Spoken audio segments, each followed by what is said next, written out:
Once you finish filling out all your GM forms and your site ID form, you're going to click on the Validate button. So before we click on the Validate button, I just want to show you where to find the information about all of these validation rules. So from the home page, you go to Documentation, Help, and then you open up the User's Guide, and then Site Dashboard, Biennial Report. And then you're going to click on Create New Submission. And this actually contains all of the instructions of what we've been going through in the videos about how to fill out each form. And then kind of toward the bottom, you get to the Validate Data step. And so there's a list of all the different messages that you could get as an error or a warning. So in the issue type column, you'll notice some of them say error and some of them say warning. If it says error, then you're not going to be able to go forward with submitting your report until you correct that error. If it says warning, it's going to open up a box for you to write comments explaining the situation. Once you finish validating, you're going to either mark your submission ready for signature or you're going to sign and submit your submission. And that depends on what permissions you have. So first I'll show you an example of what it looks like if you have the permissions to prepare the report, but not to certify the report. So you'll click on the Validate button, and then your warnings will pop up, and they'll say, you know, here's what the issue is, and then there's a box for explanation. Again, these explanations are required, so you do have to type something into this box before it's going to let you move on to mark ready for signature. And then once you click mark ready for signature, it will take you back to the biennial report overview page, and you'll see the status is ready for signature. And then you inform your certifier that you're ready for them to go in there and certify and submit the report. Now, if you have the certifier permission, you're going to click on validate, and notice the button down here is different. So once you type in your explanations, you have that sign and submit button. And this won't happen unless your electronic signature agreement has already been completed.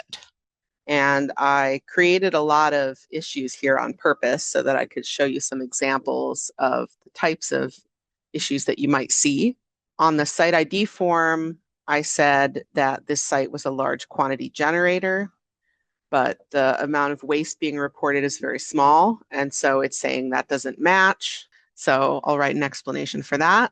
This one, this is a real problem that needs to be fixed before submitting the report. It says the offsite TSDF ID, this number does not exist in RCRA info. And then it tells you which form, which GM number to look at.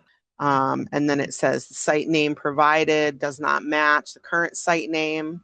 And then it also says the address doesn't match. One of them says Ave and one of them says Avenue. So that's okay. And you can just write an explanation that you are correcting it. But you can't actually change the street address itself because an EPA ID number belongs to a location, right?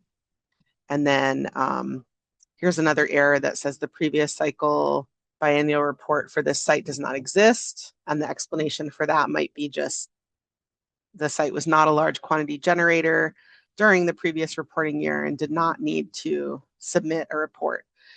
So I'm going to go back and correct this issue with the ID number. This was just an inversion of a couple of numbers here. So if those are real issues, you want to correct them and then go back and validate, and the issue will disappear.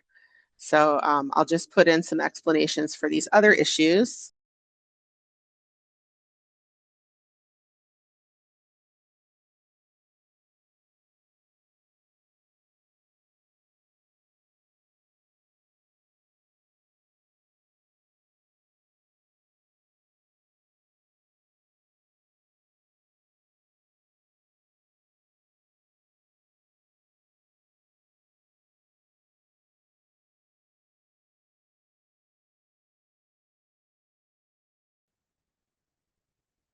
And then once you've provided those explanations, you can click on Sign and Submit, and it will submit your report. So that's easier than it used to be. You don't have to go through a whole signature process because we're connected to login.gov now.